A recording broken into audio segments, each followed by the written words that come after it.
तो दोस्तों, कैसे हैं आप। मैं आपका बहुत बहुत स्वागत करता हूं मेरे इस चैनल पर। जैसा कि आप जानते हैं, मैं आपके सामने वो कहानियां लेकर आता हूं जो हकीकत में किसी पर गुजरी होती है और जिसकी वास्तविकता बस उन्हीं तक सीमित होती है। लेकिन बात यह है कि वो ही लोग क्यों इन सब का शिकार बने।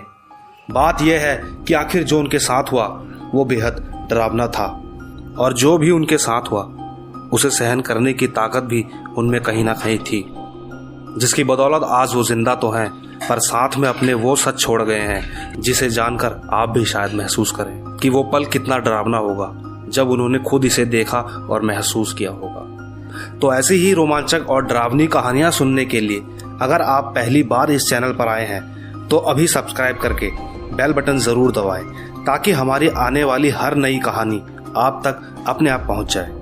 पर याद रखें, हमारा ये चैनल अंधविश्वास को बिल्कुल भी बढ़ावा नहीं देता।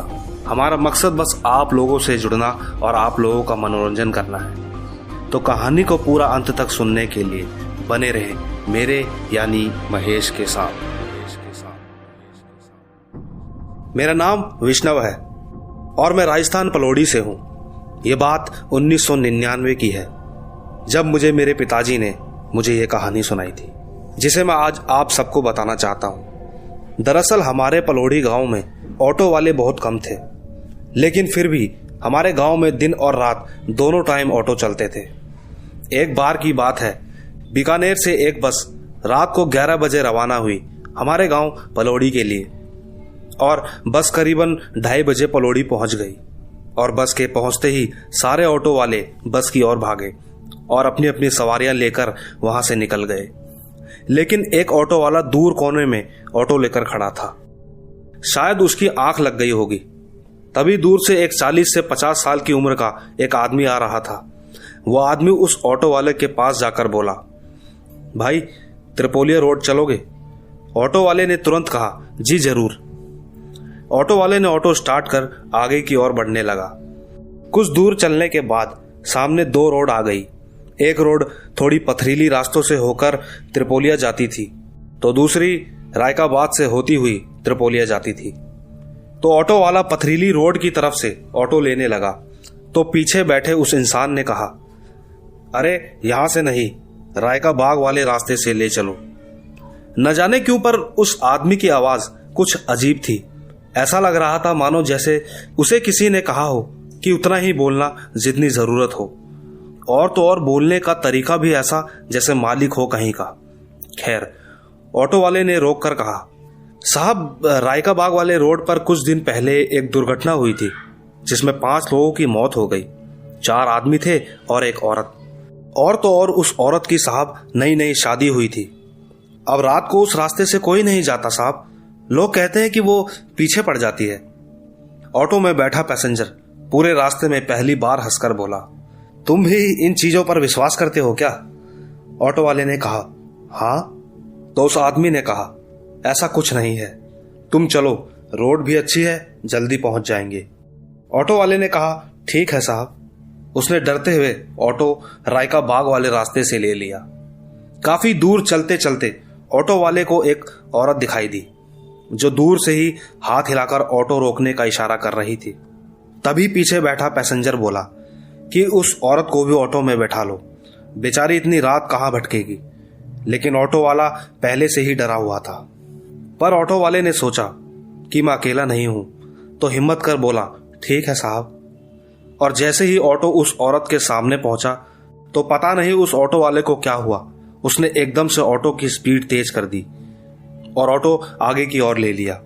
उस वक्त ऑटो वाले के पसीने छूट गए। तभी पैसेंजर गुस्से में आकर बोला, ये क्या किया तूने, रोकने के बजाय और तेज कर दिया। उस आदमी की दोनों आंखें एकदम सुर्ख लाल हो गई थी, बिल्कुल ऐसे जैसे आंखों में अंगारे जल रहे हों। ऑटो वाला घबराते हुए बोला, साहब, मैंने जैसे ही उस औरत के पैरों को देखा तो पाया कि उस औरत के पैर दोनों उल्टे थे साहब, इसलिए मैं वहां से भाग गया। पैसेंजर अपने चेहरे पर हल्की सी स्माइल लिए ऑटो वाले को बोला, अरे मूर्ख, उसके तो पैर ही उल्टे थे ना। मेरे तो पैर भी नहीं है। 10 सेकंड तो ऑटो वाला सोच में पड़ गया और फिर उसने एकदम से पीछे मुड़कर देखा तो पूरा का पूरा ऑटो खाली था। ये देख ऑटो वाला वहीं बेहोश होकर गिर गया और जब उसे होश आया तो खुद को अस्पताल में पाया। इसके बाद उसकी 3-4 दिन तक तबीयत खराब रही और जब वो ठीक हुआ तो उसने रात में ऑटो चलाना ही बंद कर दिया।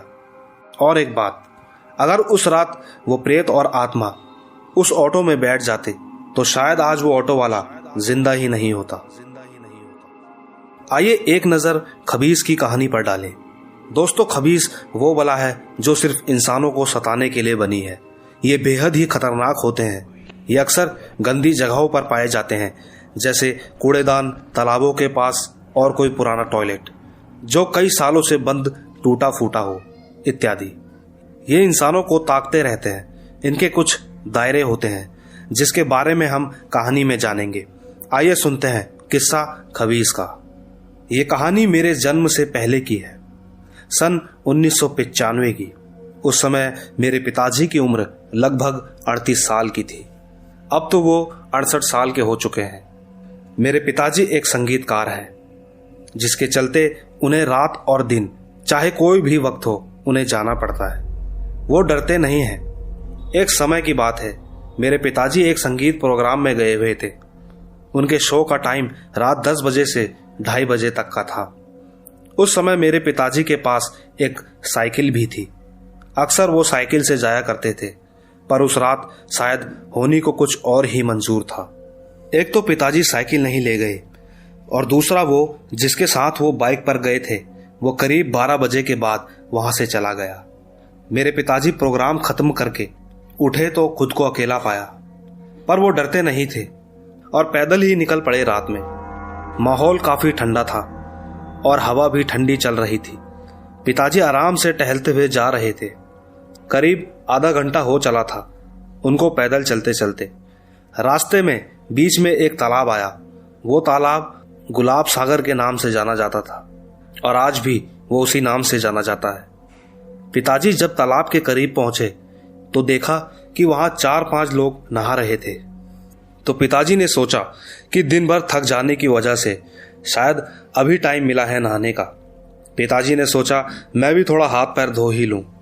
और जैसे ही वो नीचे झुके और तालाब की तरफ देखा तो पाया पूरा तालाब सुनसान पड़ा हुआ था।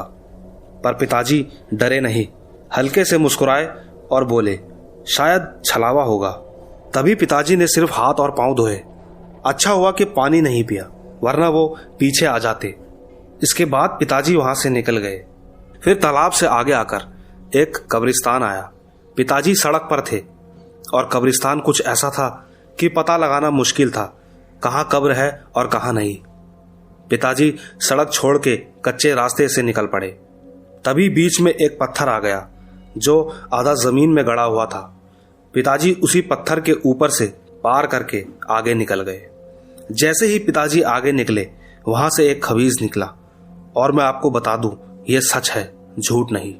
और वो मेरे पिता के पीछे पीछे चलने लगा और चलते चलते घर तक आ पहुंचा। पिताजी ने दरवाजा खटखटाया तो चाचा जी ने दरवाजा खोला। पिताजी बोले चाचा आप सोए नहीं अब तक? चाचा ने कहा लाला मैं तो सो जाता, पर दरवाजा कौन खोलता। पिताजी हंसे और सीधा अपने कमरे में चले गए। चाचा पिताजी को लाला कहकर बुलाते थे। चाचा दरवाजा बंद करके वापस कमरे में सोने चले गए। थोड़ी देर बाद दोबारा दरवाजा खटखटाने की आवाज आई तो चाचा उठकर सोचने लगे कि लाला तो आ गया, अब कौन होगा इस वक्त। चाचा को दरवाजा खटखटाने की आवाज दोबारा आई तो चाचा ने आवाज लगाई कौन है भाई। सामने से कोई आवाज नहीं आई क्योंकि बाहर वही था, बिना सिर वाला खबीस। चाचा जी ने दोबारा पूछा, लेकिन इस बार आवाज आई, वो भी गुर्राते हुए, जोर से। आवाज कुछ इस तरह थी मैं हूं लाला। चाचा एकदम घबरा गए, लेकिन चाचा ने सोचा कि शायद लाला का कोई दोस्त होगा। चाचा ने हल्की मुस्कुराहट के साथ कहा अच्छा तू लाला रुक, मैं अभी दरवाजा खोलकर तेरी पिटाई करता हूं। चाचा ने उठकर जैसे ही दरवाजा खोला ही था कि अचानक चाचा को जोर का धक्का देकर वो सीधा घर के अंदर घुस गया। लेकिन एक बात सोचने वाली थी, चाचा जी को जोर से हवा का झोंका महसूस हुआ, लेकिन दिखा कुछ भी नहीं था। और वो खबीज घर के अंदर दाखिल हो चुका था। दोस्तों, यहाँ मैं एक बात आपको बता दूं कि खबीज जो होता है उसमें 7 आत्माओं की जितनी शक्ति होती है। खैर, देखते ही देखते वो मेरे पिताजी के शरीर के अंदर घुस गया। मेरे पिताजी अजीब सा बिहेव करने लगे। पिताजी की एक आदत थी, उनका पानी पीने का लोटा और उनके चाय पीने का कप जो था वो सिर्फ उसी में ही पिया करते थे। आज भी ऐसा ही है। पिताजी ने जोर से आवाज लगाई, पानी लाओ।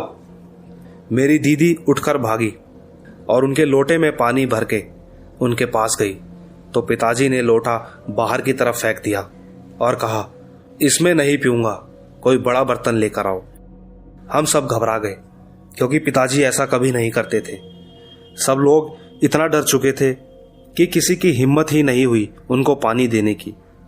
पिताजी एकदम से उठे और बाहर पानी का घड़ा था, उसको उठाकर पीने लगे। पीते पीते जब उन्होंने मुंह ऊपर की ओर किया तो हमारे घर के बगल में एक अम्बे माँ का मंदिर था। पिताजी ने जब उसकी तरफ देखा तो उनकी जोर से चीख निकल गई और वो साया पिताजी के शरीर से निकलकर भाग गया। उस खबीज को हम सब ने भागते हुए देखा। शायद मां अम्बे की हम पर कृपा हुई थी, वरना न जाने क्या हो जाता। वो खबीज इसके बाद 3 दिन तक हमारी गली में ही रहा। हमारी गली जहां खत्म होती थी वहां एक खाली प्लॉट था जहां अक्सर लोग वॉशरूम करते थे और वहीं पास में एक पेड़ था जो कि उस घर की छत तक जाता था।